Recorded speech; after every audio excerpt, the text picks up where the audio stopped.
এর আগে কোনো দল আসেনি আমাদেরকে কোনো খাবার দিতে, পানি টানি দিতে। এম এ মতিন ভাই আসছে, আমাদেরকে খাবার দিচ্ছে, আমরা খুব খুশি। ইনশাল্লাহ দোয়া করি আগামী জাতীয় নির্বাচন তিনি যেন এমপি হতে পারে। কোনদিন মাঠের ভিতরে বাস করা শ্রমিকের কাছে কোনোদিন কেউ কোনো নেতা ফেতা আসে নাই, এই জন্য তোমাদের কাছে খুব আমরা কৃতজ্ঞ। তারুণের অহংকার তারেক রহমানের নির্দেশক্রমে আমাদের নেতা মরহুম শামসুল আলম প্রামাণিকের যোগ্য উত্তরসূরি এম এ মতিন ভাই, ঢাকা বিশ্ববিদ্যালয়ের সাবেক আহ্বায়ক এবং নির্বাহী কমিটির অন্যতম সদস্য, তার আদর্শে গড়া দল বাংলাদেশ জাতীয়তাবাদী দল, বিএনপি, যুবদল, ছাত্রদল, কৃষক দল সহ সকল সহযোগী সংগঠনের নেতৃবৃন্দ আমরা তার নির্দেশক্রমে এবং তার সাথে আমরা এসেছি। কৃষকদের এই তাপ দাবানলে যে তৃষ্ণার্ত মুহূর্তে আমরা প্রত্যেকটা কৃষকের কাছে আমরা প্রত্যেকটা বিলে যেতে চাই এবং মতিন ভাই আমাদের মাঝে কৃষকদের মাঝে স্যালাইন, পানি থেকে শুরু করে বিস্কিট থেকে শুরু করে খাদ্য সামগ্রী থেকে শুরু করে বিতরণ করে আসছে।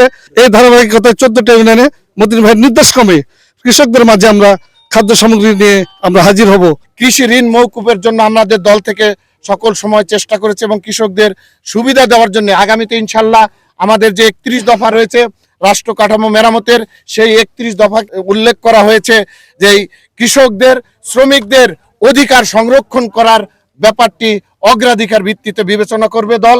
ইনশাল্লাহ আগামী দিনে দোয়া করবেন আমরা যেন একটা অবাধ, সুষ্ঠু, নিরপেক্ষ ভোটের মাধ্যমে আগামী দিনে আপনাদের সমর্থন নিয়ে বাংলাদেশ জাতীয়তাবাদী দল রাষ্ট্র পরিচালনার দায়িত্ব পায় এবং আমাদের প্রিয় নেত্রী দেশনেত্রী বেগম খালেদা জিয়া আস্তে আস্তে আল্লাহর রহমতে সুস্থ হয়ে উঠছেন। আপনারা দোয়া করবেন উনি যেন পরিপূর্ণ সুস্থতা ফিরে পায় এবং আগামী দিনে বাংলাদেশের মানুষের সেবা করার সুযোগ উনি পান।